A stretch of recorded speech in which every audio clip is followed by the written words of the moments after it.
Nongeye kubasuhuza mbifuriza kugubwa neza, mwebwe mukomeza kutwereka ko muri kumwe natwe, mudahwema kutwereka ko mukunda ibyo dukora. Ndagarutse tugiye gukomeza igitabo cyacu umurage w'amateka y'u Rwanda gakondo.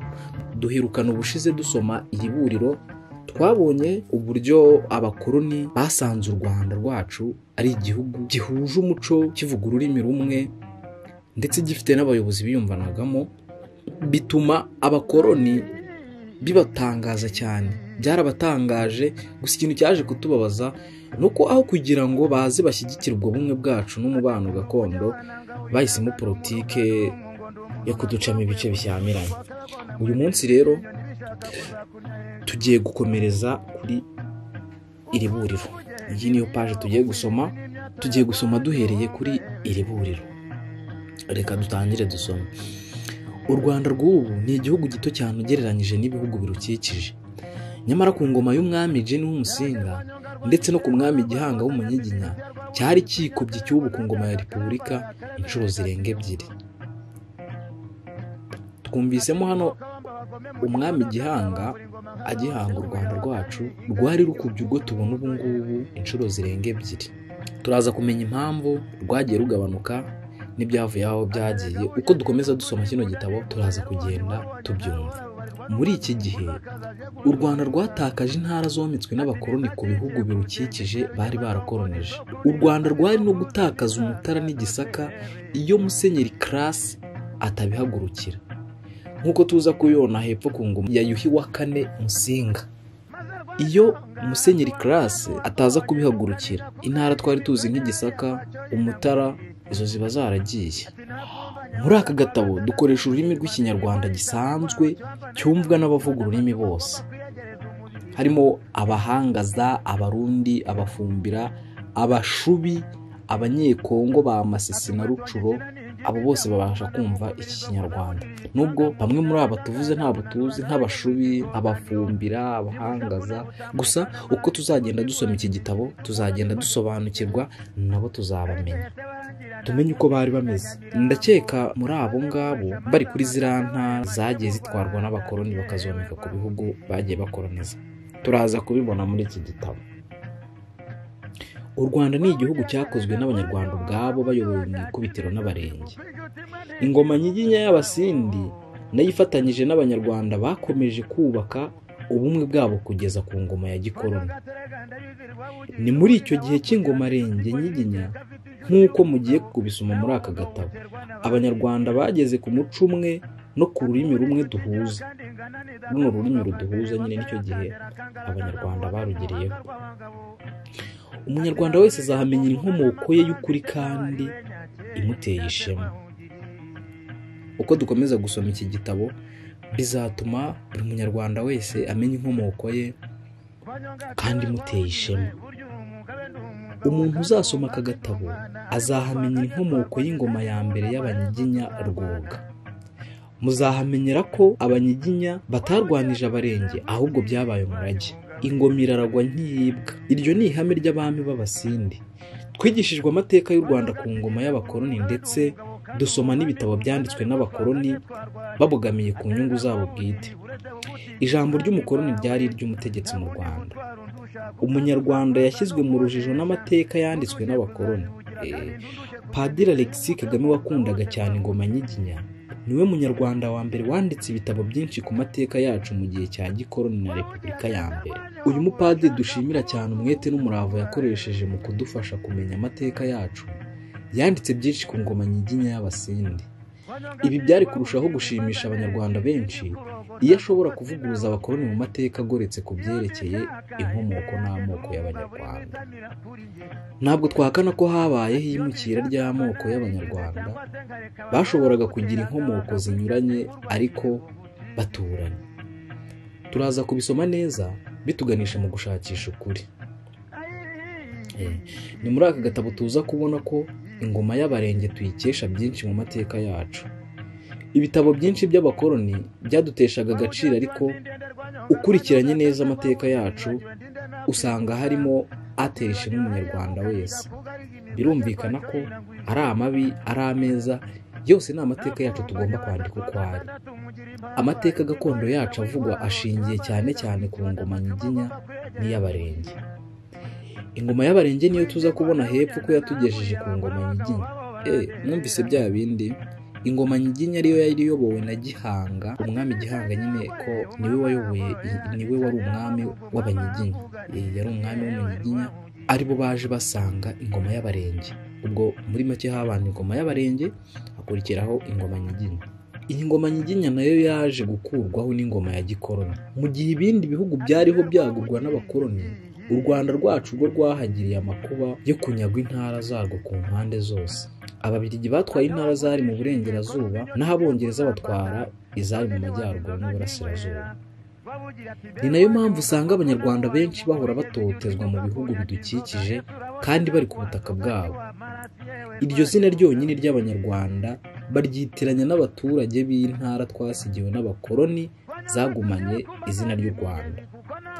Ubunini bw'u Rwanda rw'abakurambere butuma ubwoko bw'Abanyarwanda buboneka mu bihugu byose bidukikije. Bitewe n'uburyo kera ku bakurambere bacu u Rwanda rwacu rwari runini.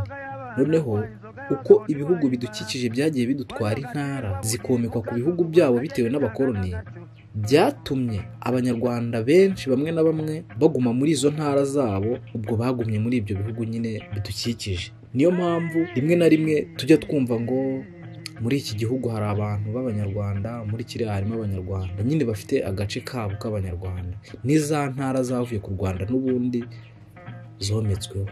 Impamvu nyayo n'inyagwa ry'izo ntara ryatangiye mu mwaka w'1984 mu nama y'abakoroni yabereye mu mujyi wa Berlin mu Budage. Iyo nama yari igamije inyungu z'abakoroni bigabanije intara za Afurika batitayeho namba ku mibereho y'Abanyafurika. Twizere ko iterambere mu bumwe bw'Abanyafurika, East African Community, COMESA, African Union n'izindi rizatuma bibumbira hamwe aho kumeneshwa mu ntara zabo kubera amateka kandi bahafitiye uburenganzira. Aka gatabo uzarangiza kugasoma uzi ishema ry'ingoma y'abarenge yahatse izindi muri ibi biyaga bigari.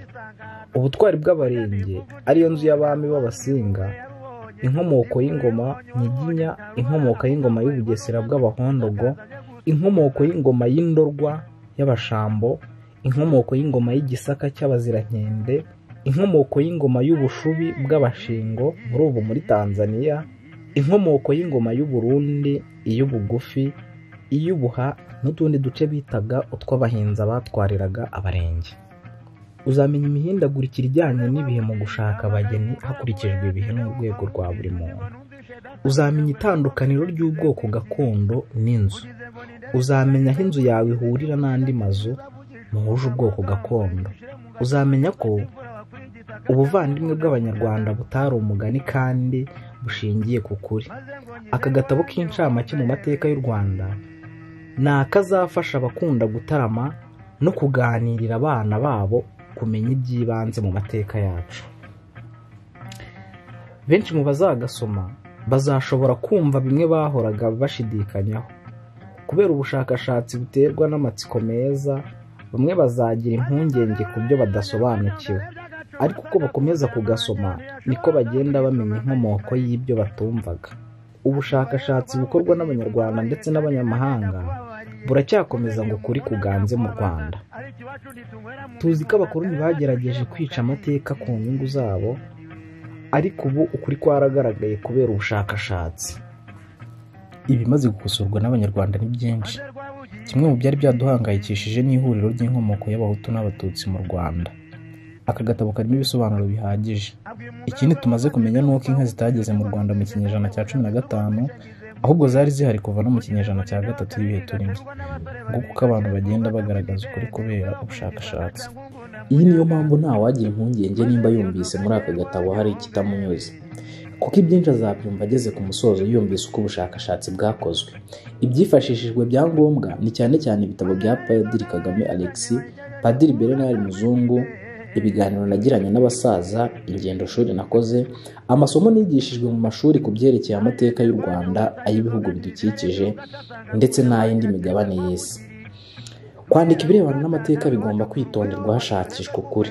Niyo mpamvu aka gatabo karimo byinshi byakosoye inyandiko twandikiwe n'abanyamahanga, cyane cyane mu bitabo by'abakoloni byandikanwaga agasuzuguro kenshi, kuko harimo n'abadutukaga nk'igitabo cya Jean Paul Halo.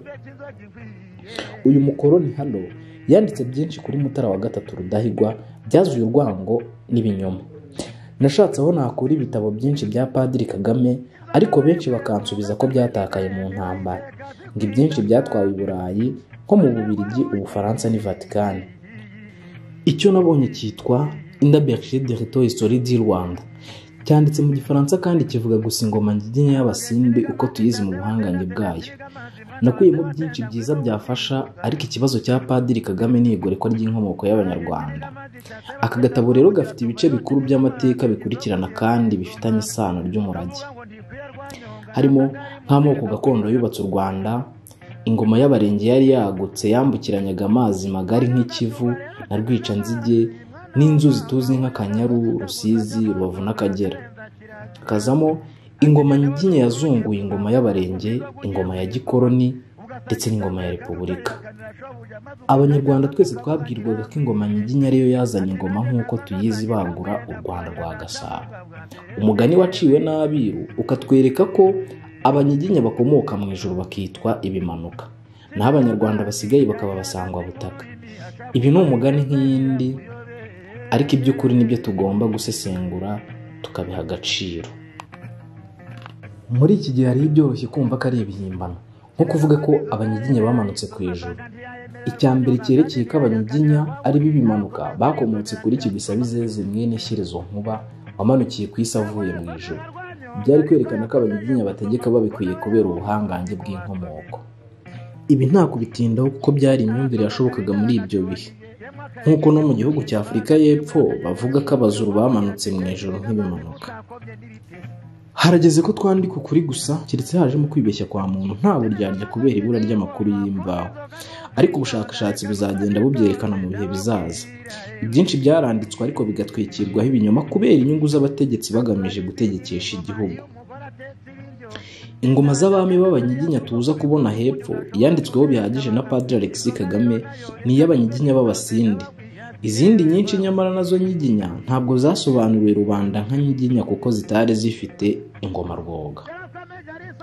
Bakunzi b'amateka gakondo rero, reka tugeze aha ngaha, tuzagaruka dukomeza tureba ku by'umwami Gihanga n'ibisekuru byiwe. Tuzakomeza rero ejo. Reka mbabwire nti we muntu utarakora subscribe kandi wifuza kumenya amateka waracikana, kora subscribe, ukande like, ukore na share kugira ngo n'abandi bashaka kwiga amateka baze twifatanye. Niba ari akari mutumya kiziritse ku mwobo kamwe gasiga kawuciye